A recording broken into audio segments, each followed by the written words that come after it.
Hello, it's Rebecca here from Precious Pages Papercraft, and I'm back with another layout for Paper Maze. And this month I've been working with P13's Free Spirit collection, which has been absolutely fantastic to get some older photos scrapped. I had a photo shoot with my little boy when he was about 18 months, and I've never found the right collection for the photos, and Free Spirit has been absolutely perfect, so it's given me a great opportunity to get a couple of these scrapped. When I sat down at my desk on this day, I had no intentions of creating a layout. I just wanted to select a photo and have a play and a look through the papers just to see if any kind of grabbed me, and just kind of formulate an idea or just kind of get a starting point so I could go away and think about what I wanted to do for this layout. And before I knew it, I'd kind of come up with a half an idea, and the camera was rolling, and then I had a layout completed on my desk. So it wasn't my intention, but you know, when inspiration kind of hits you, you just go with it, and that's what I love about crafting. You can just be creative, and when it hits you, you can just run with it. So I started with paper number 3, which is probably one of my favourites in the collection. I've cut a circle from it. It's kind of got like browns and greens, blues. It's really lovely, but it really matches the backdrop that the photographers used in this photo shoot. So I've cut a circle and then I cut it in half, and I was kind of having a think about how I wanted to have those semicircles positioned on the page. So I initially had them kind of offset like this, and then I've torn a strip of, that's paper number 6, that lovely green one. It's got almost like industrial blueprint kind of pattern on it. So I wanted that across the middle, and then as you can see, I'm still not decided on what I'm doing, I'm still having a bit of a play, but I know I want to have the rest of paper number 3 as a border to frame the entire layout. So I've trimmed my white cardstock down by 1/4 of an inch, or just over 1/4 of an inch on 2 sides, and then I'm distressing the edges. That just helps me to kind of visualise where I'm going with the layout, so I can place that on top and see how that's going to look now. I don't think I stick it down immediately, but then when I go to bring these circles back in, I kind of put them both on the top section with one under the other, and I quite like the look of that, so I just carry on having a bit of a play, seeing what I can come up with. I've fussy cut some of the letters again. They are from paper number 4. I haven't made any words or anything with them at this stage, just kind of deciding if they would work.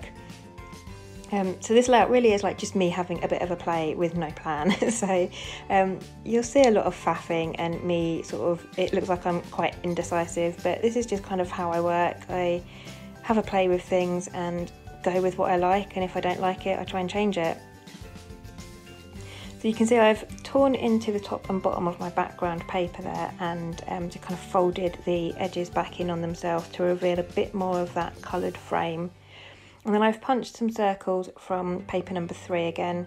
I had this section left over that I didn't want to waste, so I'm using 3 different sizes of circle punches and just kind of having a play again, just positioning them around, seeing if I like them, and just generally trying to decide what to do.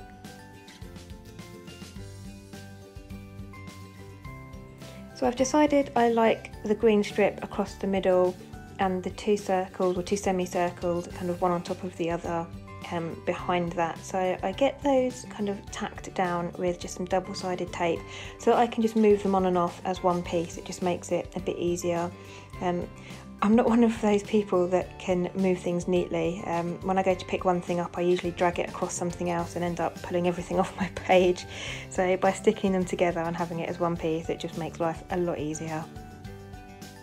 Now I'm going around the edge and just drawing a faint pencil line with a ruler, and as you can see off camera, I have added some machine stitching. So I've used black thread, I've done 2 lines of straight stitch around the edge, purposely trying to make it a little bit kind of almost messy. I don't want them to be 2 exact rows, I wanted them to overlap and be a bit windy.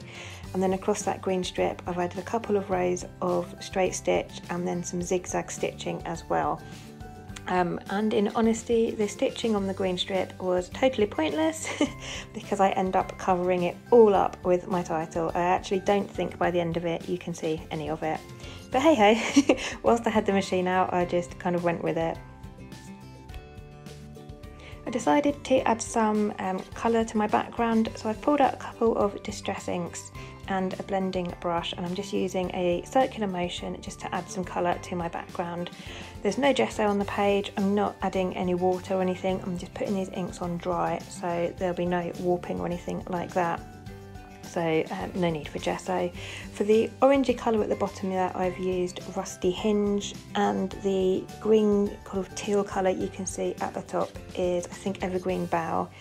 And I've just, as you can see, put the ink on, and then I'm just going to bring the papers back in and just see and add a bit more if I need to. And then because this collection's got almost like a grungy industrial kind of feel to it, and quite masculine, I wanted a bit of drama on that background. So I've watered down some black acrylic paint, and I'm just going to town adding loads of splatters on my background as well.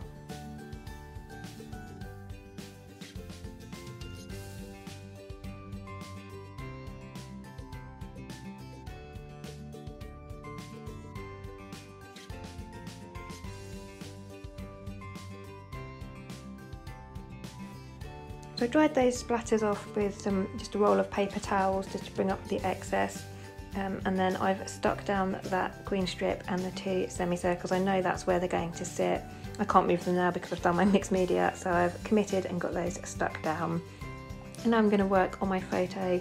So I've matted it onto white cardstock just to give it a bit of separation from the papers behind it. And then I've matted it on a second layer, which is that lovely green kind of paper, paper number 3 again, and I've torn it at the bottom to add a bit more texture. And of course, as usual with me, I've distressed all the edges of it as well, and the circles. Everything has to have distressed edges. Now I'm going through the pack of banner die cuts, and I love these. They come with, I think, every P13 collection, and they're usually double-sided. So I wanted to get a few of these on the page, and I just have a play trying to decide how I want them, and I quite quickly settle on having 3 kind of backing my photo either side, kind of offset, and then one that's sticking out above at the top. That green one there had a circle in the middle that said fun. It was not going to be seen, it was going to be wasted, so I thought I would cut that out because I can always use that on another layout. So I've stuck those down with tacky glue behind my photo, and then I've decided on a title. So in my title I'm going to use the letters from paper number 4 to spell the word design, and I've cut those out and I'm adding some foam pads behind them now, and they're going to sit along that green strip right on top of all my lovely stitching that I took the time and effort to do. So I'm just going to get those stuck down. And then I'm going to add some tiny little alphabet stickers underneath. They're by American Crafts and I absolutely love them. I think I've got about 5 or 6 packs of them because I love them so much. And I'm going to add the words "Your Own Destiny" underneath so that my title becomes "Design Your Own Destiny," which I really, really loved because my little boy is obviously young. I mean, in this photo he's about 18 months, he's 4.5 now, and I want him to make his own way in the world and do what he loves. So I really loved that title, and it also has enabled me to use a few of the bits from paper number 7, which is kind of like a paper full of different elements that you can fussy cut. There are some elements on there that I wasn't sure that I would use. So for example, the guitar. He's 4, he doesn't play the guitar, but he might decide when he's older that he wants to play the guitar, so he's designing his own destiny. So see where I'm coming from? It's enabled me to use some of those bits and pieces as well. I think at the moment I am off camera raiding my stash of thickers for these little black ones. You can just about see them in the corner there. You get a whole sheet of letters. They're black with the letters themselves actually see-through. If I'd thought about it before sticking them down, I probably should have added them to white cardstock first, just so that the centre of the letters actually stood out a bit more, because once you put them on the green strip, they kind of get slightly lost. So in the photo, the main photo at the end, you probably won't be able to read the title, but you can see it in person off camera and you can see it in the close-up, so it's not the end of the world. But if I was to do this again, I would probably back them on white cardstock first, just to help them pop off the page a little bit. So that's those in place. You can see I've just tucked them under my title there. And then I realised that I'd forgotten to distress the edges of those banner die cuts, and now they're stuck down. So I'm just using my edge distresser, trying to get in there and distress those edges. They looked really out of place because everything else has been distressed, so I couldn't just leave them.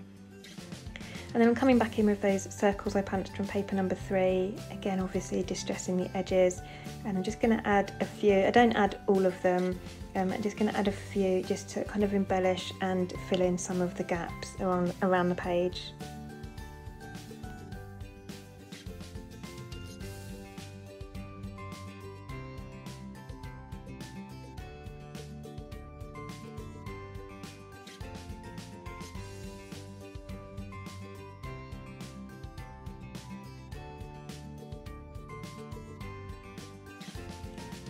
So they're all stuck in place now. I'm going to work on kind of embellishing my layout from different packs from the collection.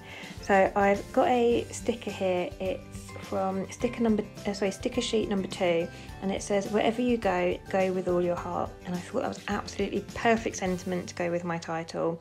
So I'm going to place that to the left of my photo. I've added it to white cardstock first and cut it out just so that I could move it around if I wasn't happy with the placement. But as it happens, I pop it there and I quite like it, so it stays there. I'm also adding a circular chipboard piece next to that sticker. So that's from chipboard embellishment number 6, and I love it. It says "Only You," and I do actually come back in later and add a second one that says "For You."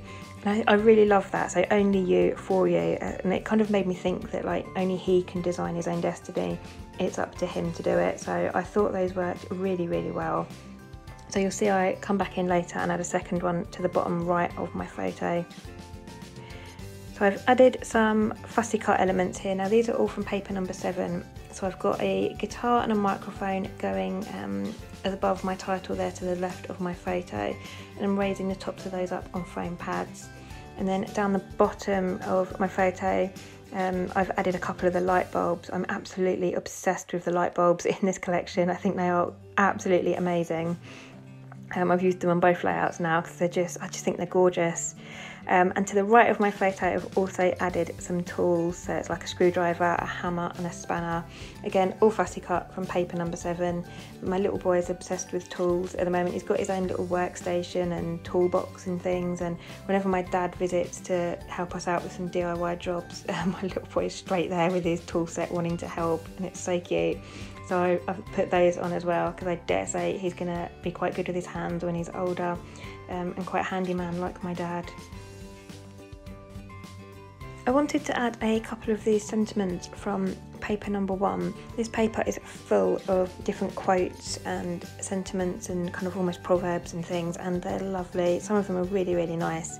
So I'm adding 2 to this layout. I've cut them out and then I've kind of cut them into strips, so word strips. So each one is 3 strips, so that I can back them on foam and kind of have them offset slightly. I'm trying to see if I can read what they say. The top one, I think, says "Start where you are, use what you have and do what you can," I think it says, or something like that.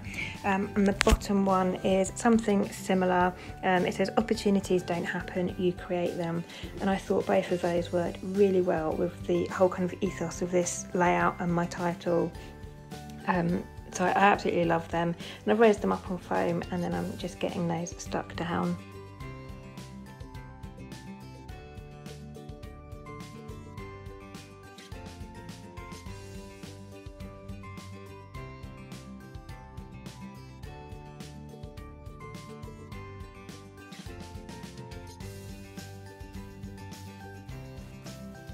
So this is just where I add that second chipboard piece there, and I'm going to tuck it down in the right in that gap. And that is me finished. So like I said, this layout started off with no plan. I just sat down to have a play with the papers and see what took my fancy, and before I knew it I had a layout. So really, really quick. It goes to show that these collections are so inspiring that you just kind of sit down and end up creating with them. I will pop the link in my description box to this collection at the Paper Maze store, and also to the Paper Maze blog, so if you want to have a read of that, it'll have all the direct links to all the products I've used. But for now I shall leave you with the close-ups, and I'll see you next time.